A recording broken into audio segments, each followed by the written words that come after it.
আমরা ভোলার গ্যাস আপনার জাতির স্বার্থে ঢাকা নেবেন, আমাদেরকে কেন মেডিকেল কলেজ সহ 5 দফা দাবি বাস্তবায়ন করবেন না, এই না করা পর্যন্ত আমরা আমাদের আন্দোলন কর্মসূচি চালিয়ে যাব।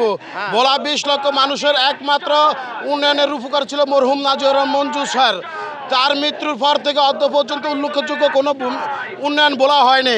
আমরা চাই ভোলাতে জাতীয় যে সমস্ত খনিজ পদার্থ আছে এগুলো জাতীয় স্বার্থে আপনারা ব্যবহার করুন, আর ভোলার 20 লক্ষ মানুষের স্বার্থে যা যা প্রয়োজন তা দেন।